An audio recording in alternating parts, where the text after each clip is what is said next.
Hello everyone, welcome to Quantlit. এই চ্যানেলের উদ্দেশ্য হচ্ছে একসাথে কোয়ান্টাম কম্পিউটার নিয়ে স্টাডি করা, এবং দ্বিতীয় উদ্দেশ্য হচ্ছে বাংলা ভাষাভাষী বা বাংলাদেশি স্টুডেন্টদের জন্য এমন একটা কমিউনিটি বিল্ড করা যেখানে কোয়ান্টাম কম্পিউটার নিয়ে রিসার্চ করবে অথবা যারা ভবিষ্যতে কোয়ান্টাম কম্পিউটার ইউজ করার জন্য প্রস্তুত থাকবে। তো কেউ যদি এই কমিউনিটির অংশ হতে চান বা এখানে কন্ট্রিবিউট করতে চান, তাহলে ডিসক্রিপশন বক্সে আমার লিঙ্কডইনের প্রোফাইল দেওয়া থাকবে, সেখানে আমাকে ডিএম করতে পারেন অথবা আমাকে ইমেল করতে পারেন। তো এখন আমরা চলে আসি আমাদের প্রথম প্রশ্নে, সেটা হচ্ছে যে কোয়ান্টাম কম্পিউটার জিনিসটা কি। কোয়ান্টাম কম্পিউটার হচ্ছে এমন একটা কম্পিউটার যেটা basically quantum mechanical principal use করে, যেমন সুপারপজিশন, এন্ট্যাঙ্গলমেন্ট, ইন্টারফারেন্স, এই ধরনের প্রিন্সিপাল ইউজ করে সে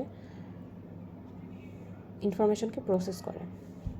তো আমাদের ক্লাসিক্যাল কম্পিউটারে কী হয়, আমরা যে কম্পিউটার ইউজ করি ডে টু ডে লাইফে, সেখানে সাধারণত দুইটা বিট রিপ্রেজেন্টেশন থাকে, একটা হচ্ছে 0 এবং একটা হচ্ছে 1। তো 0টা হলো আমাদের মোটামুটি 0.7 বা 0.8 ভোল্টের কারেন্ট যদি ফ্লো করে সার্কিটে, সেটাকে 0, এবং 2.5 বা 3 ভোল্টের উপরে যদি আমাদের কারেন্ট থাকে সেটাকে আমরা 1 বলি। তো বেসিক্যালি এই দুইটা জিনিস দিয়ে আমাদের সব কিছু রিপ্রেজেন্ট করা হয়, সব ইনফরমেশন প্রসেস করা হয় আমরা যে কম্পিউটারগুলো ইউজ করি সেগুলোতে। এখন কোয়ান্টাম কম্পিউটার কী হয়, কোয়ান্টাম কম্পিউটারে হচ্ছে আমরা কিউবিট ইউজ করি। কিউবিট হচ্ছে, আমরা যদি ফিজিক্যাল একটা এক্সাম্পল দিই কিউবিটে, সেটা হতে পারে ইলেকট্রনের স্পিন। যেমন ইলেকট্রনের স্পিন আপ স্টেটে থাকতে পারে, যেটাকে আমরা 1 দিয়ে রিপ্রেজেন্ট করবো, এবং ডাউন স্টেটে থাকতে পারে, যেটাকে আমরা 0 দিয়ে রিপ্রেজেন্ট করবো। তো যেহেতু কোয়ান্টাম মেকানিক্যাল একটা কিউবিট হচ্ছে একটা কোয়ান্টাম মেকানিক্যাল সিস্টেম, তো এখানে সুপার পজিশন থাকতে পারে, এই কারণে ওটা একই সাথে 0 এবং 1 এই দুইটা স্টেটের একটা লিনিয়ার কম্বিনেশনে ওটাকে আমরা রিপ্রেজেন্ট করতে পারি, ওটার স্টেটটাকে, যেটা কিন্তু ক্লাসিক্যাল বিটে হতো না। ক্লাসিক্যাল বিটে যে কোনো একটা মুহূর্তে আমাদেরকে হয় ওটাকে 0 বলতে হবে, না হলে ওটাকে 1 বলতে হবে।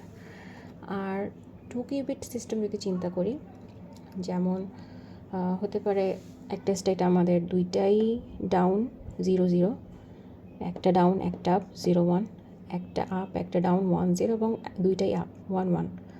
তো 2 কিউবিট সিস্টেম চিন্তা করলে আমরা এরকম আমাদের 4টা স্টেটের সুপার পজিশনে সেই 2 কিউবিট সিস্টেমকে আমরা রিপ্রেজেন্ট করতে পারি।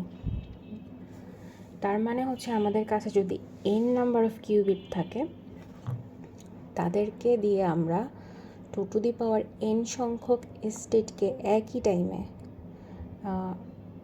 রিপ্রেজেন্ট করতে পারি।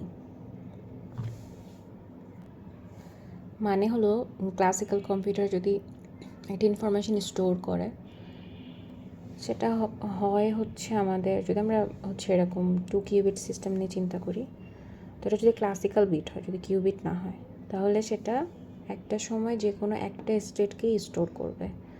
কিন্তু যদি কিউবিট হয় আমাদের, কোয়ান্টাম কম্পিউটার যদি হয়, সেক্ষেত্রে সাইমালটেনিয়াসলি হচ্ছে এরকম একটা স্টেটকে স্টোর করতে পারবে, যেটা একসাথে এই 4টা স্টেটের একটা কম্বিনেশন। তো এইখানেই আমাদের হচ্ছে ক্লাসিক্যাল কম্পিউটারের উপরে কোয়ান্টাম কম্পিউটারের অ্যাডভান্টেজ, এবং আমাদেরকে খুঁজে বের করতে হবে যে এমন কোন কোন প্রবলেম আছে যেগুলো সলভ করতে গেলে আমাদের ক্লাসিক্যাল কম্পিউটারের উপরে কোয়ান্টাম কম্পিউটারের অনেক বেশি অ্যাডভান্টেজ থাকবে। সেগুলো খুঁজে বের করে আমাদেরকে দেখতে হবে যে সেটা কীভাবে আমরা কোয়ান্টাম কম্পিউটার দিয়ে সলভ করতে পারি, বা বেসিক্যালি কোয়ান্টাম কম্পিউটারের ইউজটা আসলে কোথায় কোথায়, এটা নিয়ে আমাদেরকে আরও স্টাডি করতে হবে, বা পরের ভিডিও টপিকগুলো আসলে এটাই হবে। তো আজকে এই পর্যন্তই।